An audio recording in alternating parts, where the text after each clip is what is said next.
Capítulo 2, acerca de la misión de los cristianos. ¿Qué tiene que ser un cristiano? ¿A qué se dedica un cristiano? ¿Para qué sirve un cristiano?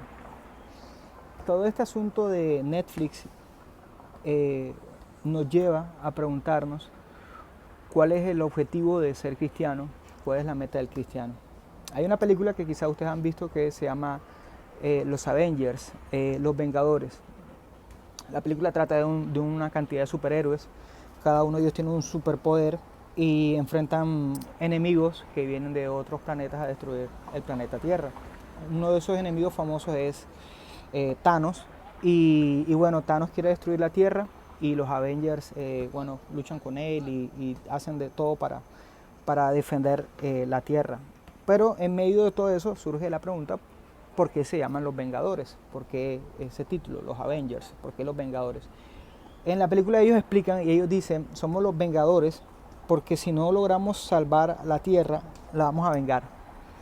Es decir, que si no logramos derrotar al enemigo, si no logramos evitar que el enemigo destruya la Tierra, vamos a vengar la Tierra y hasta destruir al enemigo.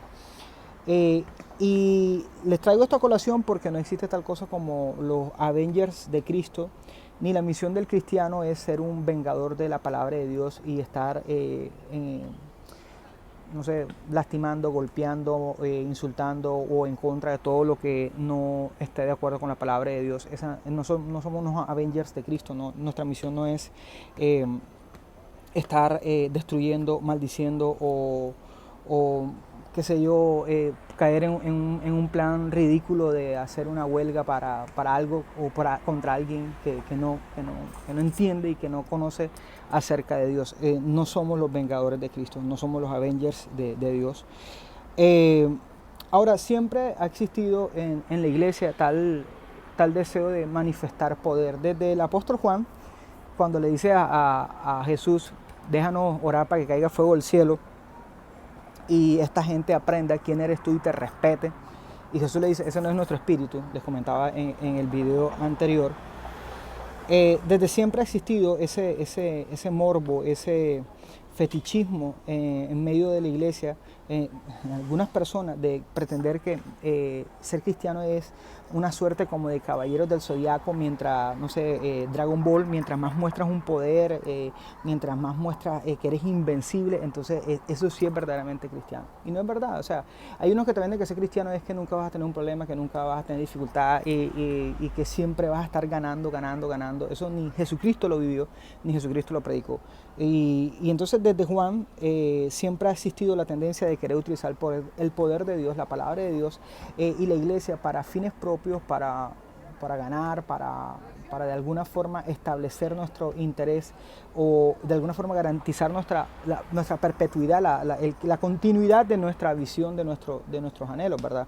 Me acuerdo que cuando era niño había un pastor muy popular, bueno, él todavía vive, se llama Benny Hinn, y bueno, Benny Hinn tiene una característica: cuando él ora, él con la chaqueta toca a la gente y la gente se cae, y la hace así, la gente se cae. Y bueno, cuando era niño me acuerdo y crecimos en la iglesia y era común que te hacían entender como que si tú no eras como Benny Hinn, que no tuvieras esa capacidad de orar y que la gente se cayera o orar para que la gente fuera sana, entonces tú no tenías nada, absolutamente nada, tú no servías, eras como que jugabas de cartón. Y en medio de todo eso creció la tendencia en la iglesia de que cada uno tenía que tener un superpoder y manifestar un superpoder. Por supuesto, con esa tendencia de que somos invencibles, de que somos los Avengers, cuando aparece una plataforma como Netflix, que en sus políticas que no son cristianas, obvio, ellos muestran lo que les da la gana y lo que le pagan y lo que les genera ganancia. Entonces ahí salimos nosotros como los Avengers de Cristo y salimos a defender el nombre, el honor de nuestro Señor como del lugar. Ustedes saben que el continente europeo históricamente sufrió muchas guerras, sufrió mucho a causa de gente que en nombre de Dios llegaron a matar a otros diciendo que era la voluntad de Dios, y se mataban unos contra otros, cristianos. Y créanme que eso generó una mala fama acerca del cristianismo en Europa, y por eso no es de extrañarse que, por ejemplo, uno va a España y en España hay un insulto hasta con el nombre de Dios. ¿Por qué? Porque la gente después de ver a otros que utilizan el nombre de Dios para maltratar a otros y destruir a otros, pues les cuesta concebir que ese Dios y que ese cristianismo es algo respetable o algo digno de seguir. Entonces la pregunta es, ¿cuál es nuestra misión? ¿Nuestra misión acaso es conquistar el mundo a lo Pinky Cerebro?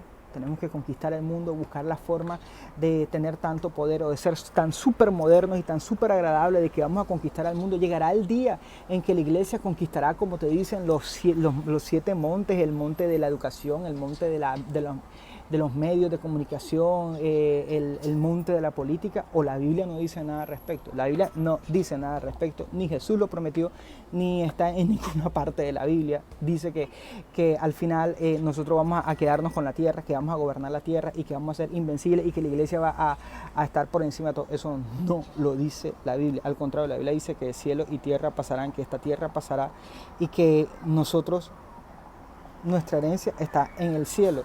Entonces nosotros no somos los Avengers de Cristo. Y si nosotros somos cristianos, pues debemos seguir el ejemplo de nuestro Señor, de Jesús, que Él fue humillado. Y la Biblia dice que como una oveja, Él fue llevado al matadero y Él enmudeció. Cuando a Jesús lo llevaron a la cruz, Jesús no iba maldiciendo a la gente. Jesús no iba colocando mala cara a la gente ni nada por el estilo. A Jesús le escupieron, a Jesús le pusieron una corona de espinas. Y hay un libro de Max Lucado, creo que se llama Él escogió los clavos, donde Max Lucado, que es un excelente autor, Max Lucado, él dice que él entiende que a causa del plan de redención Jesús tuviera que sufrir la cruz, pero él dice que le cuesta entender por qué lo tenían que escupir, por qué lo tenían que humillar, por qué lo tenían que tapar los ojos y golpear o poner la corona de espina y desnudarlo y todo el asunto. Y sufrir toda esa humillación. Y en medio de toda esa humillación, Jesús nunca jamás dijo, me hacen el favor y me respetan porque yo soy el Hijo de Dios. Al contrario, cuando lo clavaron en la cruz, pusieron un letrero arriba de él, INRI, burlándose de él de una forma irónica, diciendo en 3 idiomas, diciendo, este es el supuesto rey de los judíos. Y Jesús no dijo, me hacen el favor, quitan ese letrero, que falta de respeto o algo por el estilo. Es más, cuando están en el huerto de Getsemaní y van a querer arrestar a Jesús, Pedro, que Jesús le había dicho que no llevara espada, Pedro saca la espada y en medio del forcejeo le corta la oreja a un soldado y Jesús nos dice, bravo Pedro, que firme así es ahora en el ojo y ahora en el corazón, sácale el páncreas. Jesús no le dice eso, al contrario, le llama la atención a Pedro y le dice, Pedro, no hagas eso, te dije que no trajeras espada, papi, eso no es así. Y le dice, si yo quisiera, yo mandara ahora mismo pidiera 12 legiones de ángeles y vinieran ahora mismo y me defendieran o sea, que detendrían todo este asunto. Y me recuerda tanto la historia de Gedeón, cuando Gedeón hace algo que ofende al pueblo, destruye un toro que era donde el pueblo con idolatría se acercaba. Y van a la casa de Gedeón a matarlo. El papá de Gedeón le dice a la gente, mira, si ustedes tienen que defender a su Dios es bien poca cosa.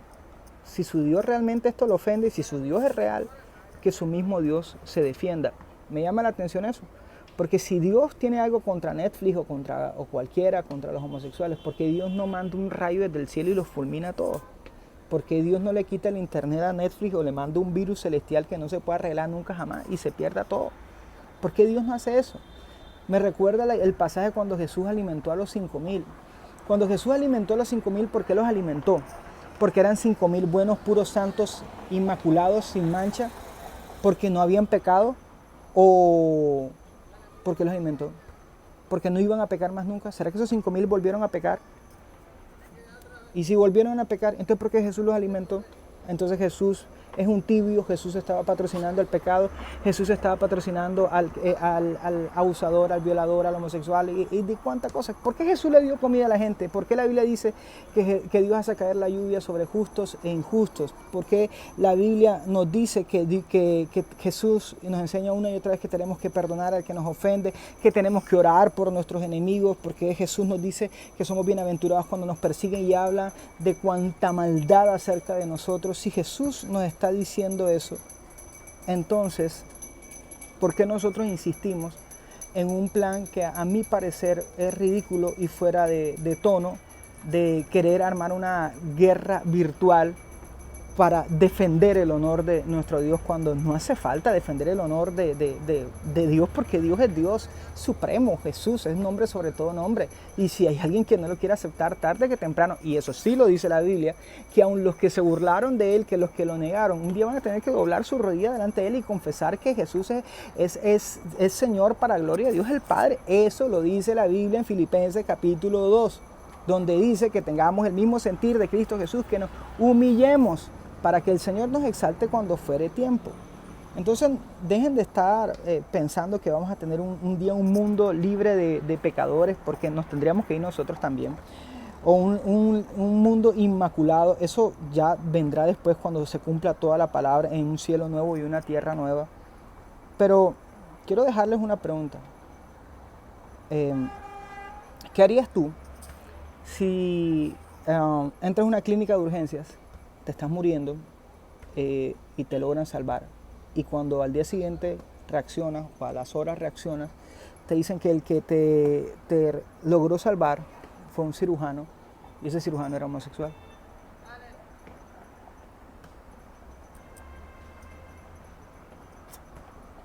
¿Qué le dirías? Máteme. ¿Qué harías? No irías a la clínica. ¿Por qué me trajeron a esta clínica? ¿Qué harías? O vamos a poner un poquito el ejemplo más pesadito. Si fuera tu hijo el que necesitara urgentemente la ayuda de un doctor y el que está es homosexual, el doctor es homosexual, ¿qué dirías? No, no salve a mi hijo porque usted es homosexual. Entonces es ridículo creer que Dios solamente se mueve en un mundo inmaculado y perfecto. Dios es luz, Él no le tiene miedo a las tinieblas. Y si hay alguien que no cree en Cristo, nuestra misión es enseñarle a Cristo con nuestro ejemplo, sirviéndole, orando por ellos y esperando que así como Dios tuvo paciencia con nosotros y nos rescató a nosotros, también los ayude a ellos a ver la luz. Mientras tanto, nosotros no somos los Avengers, somos peregrinos y extranjeros. Creo que es la mejor descripción que hay acerca de lo que es un cristiano. Somos peregrinos y extranjeros. Nuestra herencia no está en esta tierra, nuestra herencia está en los cielos. Y todo esto pasará, así que no vale la pena pelear como unos niñitos porque no tiene sentido. Y creer que con nuestra actitud, con nuestro ejemplo, con nuestro servicio, haciendo las cosas bien, ahí sí la gente va a conocer acerca de quién es Jesús realmente. Cuando nosotros aprendamos como Jesús a humillarnos, a servir, como los apóstoles también, que fueron capaces de dar su vida y no manifestar un superpoder para matar a los romanos o a Nerón o a todo el asunto, sino que se dejaron matar. ¿Pero por qué se dejaron matar? ¿Por qué perdieron? Porque ellos sabían que eran peregrinos extranjeros. Les recomiendo un libro buenísimo. Juan Bunyan lo escribió, es un clásico cristiano, se llama El progreso del peregrino. Es buenísimo, se lo recomiendo. Bendiciones, nos vemos, si Dios quiere.